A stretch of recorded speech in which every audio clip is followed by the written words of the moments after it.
Hi guys, good morning. So papunta tayo ng airport ngayon and meron tayong susunduin na OFW na nagtiwala lang din sa atin sa Facebook. Sa Universal Achievers Empire, sa Tao Elevate. Guys, grabe. Kukunin niyo yung first check niya dito sa Tao Elevate na worth 400,000 pesos. Abangan!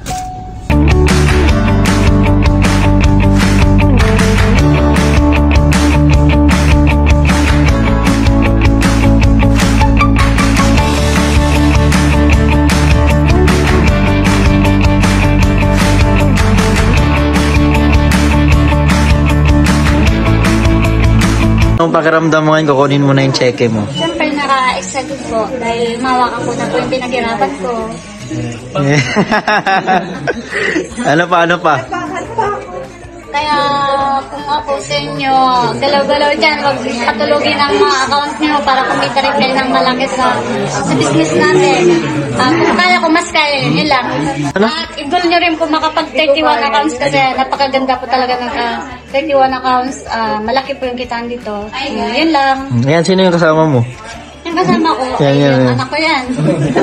Anong gagawin niya dito? Magpapachiki din siya. Wow! Dalawa pala kayo. Yeah, bali tatlo po. Yung isang anak ko rin po.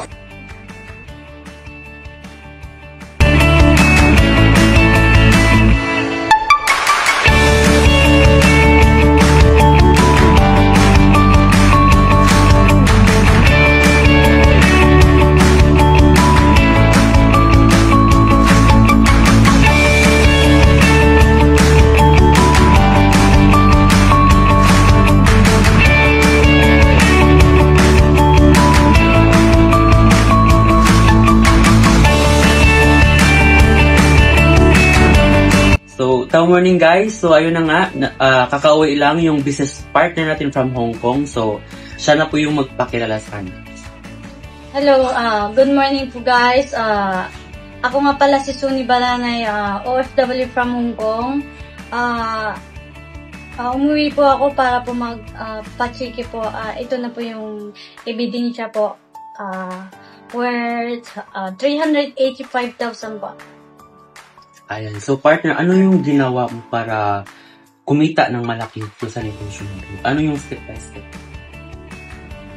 Ang ginawa ko lang po, binili ko lang yung best ko dito.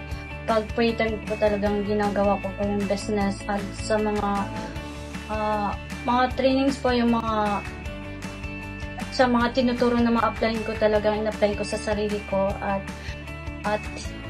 binigyan ng oras ang negosyo nito. Pag Sunday po talagang ito po yung ginagawa ko, yung mag-invite po sa mga OFW sa Hong Kong. Since ang laki ng hawak ng pera mo, so ano naman yung masasabi mo sa mga OFW leaders natin na until now, hindi pa rin naniwala na may malaking kitaan pala sa negosyo mo? So ano yung masasabi mo sa kanila para ma-encourage na mag-join na talaga sa negosyo na?